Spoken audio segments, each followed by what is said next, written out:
Hello everyone, welcome to Fast Track on Herald Global. I am Saimik Sen. Joining us today, Dr. Sara Al Madani, a television actress and a businesswoman from UAE. Okay. Dr. Madani, thank you so much for taking out this time for us. Welcome to Herald Global. Thank you so much. It's a pleasure. Thank you for having me. Okay. So first of all, I would like to begin by asking you, you're a person of varied interest from business to fashion to entertainment. You are there everywhere. So what is your success mantra? Well, it's not a mantra. It's a mindset. It's a philosophy. Sure. If I am in this world for such a short time, I need to discover everything I am here to do. And the only way to discover it is to forget the fact that there is time. Time is an illusion, and capacity is an illusion. How do I say this? Life balance is an illusion that was fed to us, and you take out all the barriers and you do everything you can. So my mantra is, before I leave this world, I want to leave empty. I want to try everything. I want to fail. I want to learn. I want to try doing restaurant business. I want to try doing tech. I want to try doing fashion. And if I failed, I failed. At least I tried. So my mantra is that there's no limit to the human power and capabilities of a human being, except for what you've been taught. Okay, that's really nice. Okay, so how does it feel like to be the youngest member of Sharjah Chamber of Commerce? I used to be. I was there for almost 7 years, and I left. I think it was 2001. I left. I was a board member also in the Ministry of Economy, the SME Council. It was a great experience. Being the youngest was a challenge, but when you have self-confidence, nothing can irritate you. So I learned a lot. I traveled a lot. I took courses that I could dream of taking, being in the private business industry. So, and I understood how the government works in terms of taking care of the community and how they provide and how they think forward for everybody's well-being. So it was a great experience. Okay. And what inspired you to get into the fashion industry? You built up your own fashion enterprise. Yeah. So my first business was a fashion designing house at the age of 15. I did it for 20 years. After 20 years, I discovered my purpose as a human being. And I understood that I wasn't in love with doing fashion. I just did it because the society taught me as a woman that I should be in female industries. Okay. I will not deny I was good at it, but after 20 years of doing it, I realized I'd rather take that time and do something I love. Sure. So I closed down the company 2020. Okay. And I invested everything I have, my savings, my money, everything I own, into technology. Okay. So can you tell me more about your new company, the technology company? Which one? I have 9. It's up to you. So basically, right now, my main focus is tech, okay? I have entertainment companies. I have branding agencies. I had a restaurant at a certain point of my life. I sold it. It wasn't my thing. So I've tried so many industries, and right now I have a wealth management and asset management company. But I think what really moves my heart and I love so much is a company I have called Hala High. Yes. It's an entertainment tech company that bridges the gap between the fans and the celebrities. So basically, whatever you need from a celebrity, you can get it directly from them on the platform. Okay. Yeah, I know about it. Yeah. So how did you land the part in the Real Housewives of Dubai? How did that happen? I have no idea, because when I was growing up, I heard of the show before, like the Real Housewives of Beverly Hills and all that. But you know, if you've been an entrepreneur from the age of 15, you literally did not live your childhood. So TV wasn't a luxury I had at that age. You know, I was too busy. Sure. So I never watched the show, but I was approached by them. And at the beginning, I thought it was a prank. So when they called me, I closed the phone and I was like, oh, who the hell is trying to play a game on me? But then when I found out that it was real and the person was legit, I first was nervous, because I was like, I'm a very spiritual person. I'm always in nature and I'm very Zen. And do I want to do something like that where it involves a lot of drama and showing True. your life and all of that? In the beginning, I was like, no, that's not what I want. But then I was like, but God gave me this opportunity for a reason, and I cannot say no to God. So I just took the opportunity. And I think it's for two reasons. One is I found it to be a beautiful opportunity for me as an Arab Muslim woman Sure. to do a PR for the Arab Muslim people in the Western world, to show them that we are not what they think we are. So I was like, let me just do this sacrifice of going on this show and just explaining to the world how Arabs and Muslims are. So that was the first intention I had. Second thing, of course, 100% as a businesswoman, it's good for expansion, your Of course. brand, for business and all that. Yeah. So I think these two reasons are the reasons I took it. And I remember, I believe in manifestation. So I remember once I was sitting down, and while I'm like writing in my manifestation journal, I was like, God, I really want to expand in the Western world. I've dominated and I understand this market here, but I Sure. really want to go into the Western world. And I had a couple of companies in America that I sold, but I didn't expand the way I wanted. So, and then 3 months later, the show comes. And then I was like, in my head, I was like, God has a beautiful sense of humor of how he gives you what you want in the most mysterious ways ever. So I True. was like, I'll just take this opportunity. Yeah. So was there any kind of challenges in this show itself?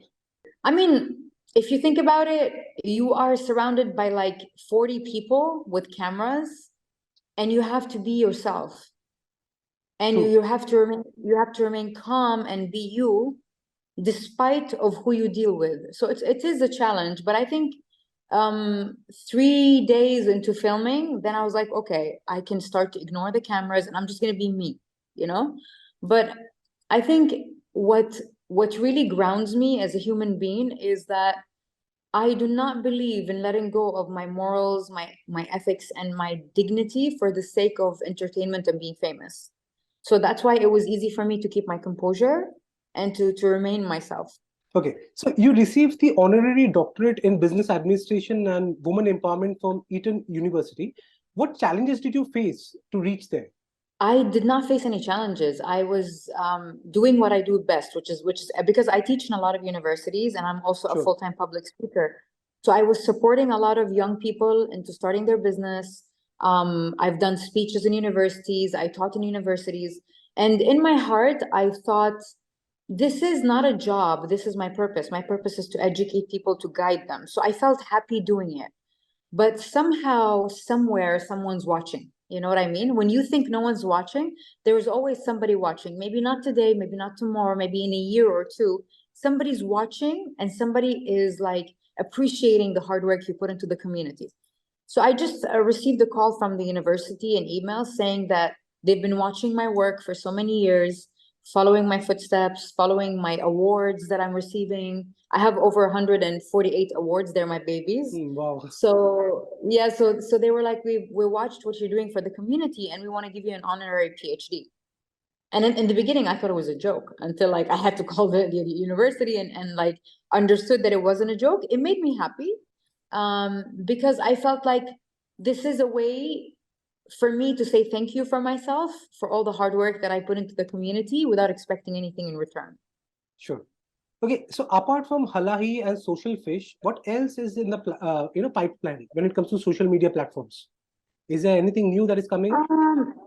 Okay, so right now I am focusing my attention on doing businesses that are fun. I want to Okay. have fun. I don't want to just sit down and do finances and manage assets and wealth and take companies public and IPO. I don't want to do all these things. Sure. I'm doing them by default. They're my businesses, but I wanted to do something fun. So we're launching two companies. One is called Fix, as an FICKS, Fix. Sure. And what Fix does, it mixes fun ideas with that are backed up by science and universities like Harvard and all that. So what we're doing there is we created a pillowcase with my partner, who's a scientist, and the Okay. pillowcase have components that have been proven by so many universities and studies that it can put you to sleep easily. That's one. Number two, we're creating for the people, because I have a lot of friends that drink. I don't drink, but I have a lot of friends that drink. And then they all go through like hangovers and bad headaches after they drink. So we created these drops that reduce the hangover. And then we are producing drops that makes water and coffee alkaline. So we're doing a lot of fun scientific things, and the company is called Fix, and we're launching this in March. And also next month, I am launching something called the Rude Candle. Oh, okay. Basically, the Rude Candle. So basically, of course, every one of us has rudeness to their personality, but we cannot show it in public. And sometimes we have to control ourselves, even if it's the fun side of our personality, because you know how people perceive, and when you're doing work and when you're doing business, people don't want to be exposed to that part of your personality. So instead of saying it or doing it, we do it through our candles. They have very rude messages on them that are fun and playful. So these are two companies that I feel like I can have fun and enjoy doing them and wake up every morning feeling creative and crazy. But otherwise, yeah, the rest is just like finance and stock exchange and all that. So you have so much of experience in different fields itself. So today, like, if I ask you something which has stayed very close to your heart, okay, which you always remember and you have enjoyed. So what is that going to be? When I gave birth to my son, I broke every barrier that the society brainwashed me into, for example, and the culture. I was told that when a woman has children, her dreams are dead. I was told when a woman has children, her life is over, and she cannot pursue her dreams or whatever she wants to be in life because she has to sacrifice and dedicate her life to her kids. This was how I was brought up. This was what my brain was marinated in since the day I was born. And when I gave birth to my son, I realized that these are just ideas influenced from generation to generation. And the brain is like a tofu. Whatever you put it in, it becomes like it. It tastes like it. True. So I was like, how about I change my mindset and I look at my child as an opportunity, as an inspiration for me to work harder so I can create a life for him in the future and a legacy. And so he can say, I have an awesome mom, because I'm a single mom. So I remember I gave birth. 7 days later, my kid was in a bag with me and I was out. Meetings, trying to create new businesses, exploring, taking more risks. So my child inspired me to come out of my comfort zone. Otherwise, I would have stayed a fashion designer till this day and making money and just being comfortable, not knowing what life has hidden for me, or unlocking these doors that are in my journey, in my corridor of life, unlocking these doors to figure out what God has for me. But my son gave me that strength. So I think that's the most beautiful experience ever. Okay. So what does a modern Arab woman of today represents, according to you? I'm not in a place where I can describe that, because I feel the modern Arab woman is a woman that is whatever she wants to be. A woman that is freed from the expectation of society. A woman that doesn't care about the stereotype. A woman that had freed herself from everything that's holding her back, whether it is cultural, traditional, whether it's stereotypical, whether it's expectation. A woman who's modern and Arab is that woman that freed herself and discovered who she really is, not who she was told to be. Okay. And lastly, how does it feel to receive the Pride of UAE award? I am so excited. I was so happy. I was like, oh my God. I mean, being an Emirati and receiving an award like that, it just humbles you as a human being. And you feel like, I love what I do. And even if nobody notices what I do, somebody somewhere out there will. And you guys did. So thank you so much. Of course we do. Everybody does, actually. Thank you so much. I'm really honored, and I'm really looking forward for it. Okay. So thank you so much for taking out this time for us. It was lovely talking to you. Thank you. Have a good day. Take care. You too. Bye-bye. Bye-bye.